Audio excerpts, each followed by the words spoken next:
54,999 में हमें one plus का 13S मिल जाता है और वहीं उससे ₹1 कम मतलब 54,998 में हमें वीवो का नया X200 FE मिलता है।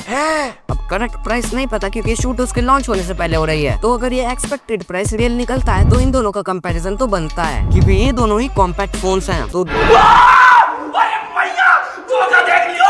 तो दोनों कैसे हैं कि अपने प्राइस को जस्टिफाई करते हैं, दोनों की परफॉर्मेंस कैसी है और कैमरा किसका बेटर है, दोनों में क्या डाउनग्रेड्स हैं और क्या क्या अपग्रेड हो सकता था और क्या ये कंपेयर होने लायक हैं, सब चीजों का जवाब दूंगा आज की वीडियो में, बस एंड तक बने रहो।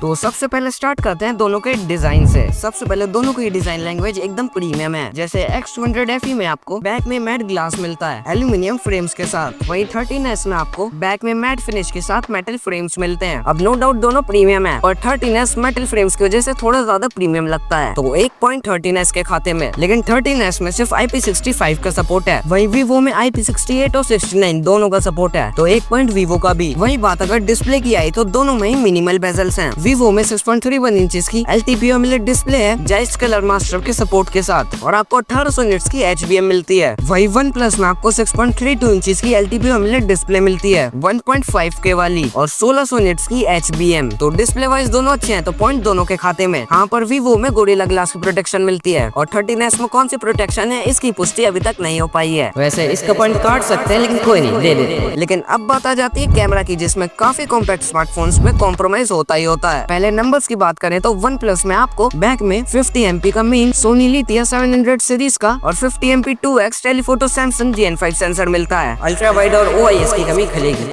वेल फ्रंट में 32 MP का नॉर्मल लेंस मिलता है। वही वीवो में आपको बैक में 50 MP main Sony IMX921 sensor, 50 MP Zeiss telephoto periscope lens और 8 MP अल्ट्रा वाइड भी है और फ्रंट में 50 MP अल्ट्रा वाइड लेंस है। अब नंबर्स में तो वीवो जीता ही जीता, लेकिन प्रैक्टिकली भी वीवो ही जीतता है क्योंकि एक तो वन प्लस में अल्ट्रा वाइड नहीं है और जो टेलीफोटो है वो भी सिर्फ 2x तक सीमित है और वो भी अच्छा परफॉर्म नहीं करता, ऊपर से OIS भी नहीं है। तो कैमरा के मामले में तो वन प्लस इजीली बीट हो जाता है, तो पॉइंट वीवो का। वहीं साइड बाय साइड बात करें तो बैटरी भी एक ऐसी चीज है जो कॉम्पैक्ट फोन्स में कॉम्प्रोमाइज की जाती है, लेकिन इन दोनों में हमें अच्छे नंबर्स मिलते हैं। जैसे वन प्लस में 5800 mAh की बैटरी मिलती है 80 वॉट की चार्जिंग के साथ, वही वीवो में 6500 mAh की बैटरी मिलती है 90 वॉट के साथ। हाँ, लेकिन वीवो में सिलिकॉन कार्बन बैटरी मिलती है और वन प्लस में नॉर्मल वाली है और शायद यही कारण हो सकता है वन प्लस में अल्ट्रा वाइड लेंस का ना होना, क्योंकि जगह नहीं बची होगी ना। तो दोनों ही आपको नॉर्मल यूसेज पे 2 दिन का बैटरी बैकअप दे देंगे, तो पॉइंट दोनों का। चलो अब थोड़ी बात परफॉर्मेंस की भी कर लेते हैं, जिसका आप में से काफी लोग इंतजार कर रहे होंगे। तो पहले बात करते हैं वन प्लस की। इसमें आपको स्नैपड्रैगन 8 एलीट मिलती है TSMC बेस्ड, जो कि बहुत बढ़िया बात है। वही वीवो में Dimensity 9300 प्लस मिलती है जो पिछले साल की फ्लैगशिप चिप है एंड तो तुम्हें नो डाउट वन प्लस के स्कोर्स ज्यादा हैं। दोनों में VC सिस्टम मिलता है, लेकिन वीवो का कितना बड़ा है ये नहीं पता। 90 FPS की गेमिंग दोनों में हो जाएगी, लेकिन वीवो थ्रॉटल टेस्ट में थ्रॉटल करता है और वन प्लस में UFS 4.2 का सपोर्ट है और वीवो में UFS 3.1 जो एक फ्लैगशिप को शोभा नहीं देता। तो 1 पॉइंट वन प्लस का। दोनों में 4 साल के OS अपडेट्स मिलते हैं।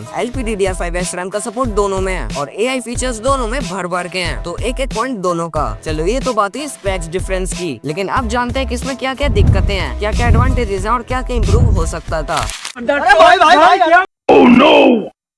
सबसे पहले वीवो की बात करें तो इसमें आपको कई एडवांटेजेस मिलती हैं। एक तो इसका कैमरा अच्छा है, ड्यूरेबल है और सॉफ्टवेयर भी अच्छा है, लेकिन कुछ दिक्कतें हैं, जैसे सिर्फ UFS 3.1, सिर्फ 8 मेगापिक्सल का अल्ट्रा वाइड, हीटिंग और थ्रॉटल इश्यूज भी हैं और इसकी परफॉर्मेंस और थोड़ा ज्यादा इम्प्रूव हो सकती थी। वहीं बात वन प्लस की करें तो इसमें आपको परफॉर्मेंस अच्छी मिलती है और साथ ही मेटल फ्रेम्स भी है, लेकिन इसका कैमरा एक डिसअपॉइंटमेंट है और अल्ट्रा वाइड भी नहीं है। लेकिन कुछ चीजें ऐसी हैं जो दोनों में सेम है, जैसे प्रीमियम डिजाइन और डिस्प्ले, अच्छी बैटरी और अच्छा सॉफ्टवेयर, AI फीचर्स और ऑप्टिकल फिंगरप्रिंट सेंसर। तो अब इनकी प्राइसिंग की बात करें तो दोनों के बेस वेरिएंट का प्राइस सेम है, तो प्राइस को मद्देनजर रखते हुए ये जस्टिफाई करना मुश्किल है कि आपको कौन सा लेना चाहिए, क्योंकि पॉइंट्स वाइज विनर दोनों हैं। तो मैंने इस कंडीशन को कुछ पॉइंट्स में बांटा है, जैसे अगर आप एक नॉर्मल यूजर और बस अच्छी फोटोज चाहिए तो आप इन दोनों में से कोई सा भी ले सकते हो। वहीं अगर आपकी प्रायोरिटी गेमिंग है तो आप no doubt one plus low, क्योंकि इसकी परफॉर्मेंस नो डाउट बढ़िया है। वहीं अगर आपको सिर्फ फोटोग्राफी के लिए चाहिए और बस थोड़ी मोड़ी गेमिंग करनी है तो आप वीवो लो, क्योंकि इसके कैमरास फैंटास्टिक हैं। चलो ये तो बात हुई मेरे पर्सपेक्टिव की, लेकिन अगर आपको लेना होता तो आप कौन सा लोगे ये नीचे कमेंट्स में बताओ, और अगर किसी और टॉपिक पर वीडियो चाहिए तो भी नीचे कमेंट्स में बताओ। और अगर आपको एक गेमिंग फोन चाहिए और आपका बजट थोड़ा अलग है तो मैंने हर बजट के गेमिंग फोन्स बताए हैं इस वीडियो में, तो इतना आप ये देखो। मैं आपसे मिलता हूँ नेक्स्ट वीडियो में।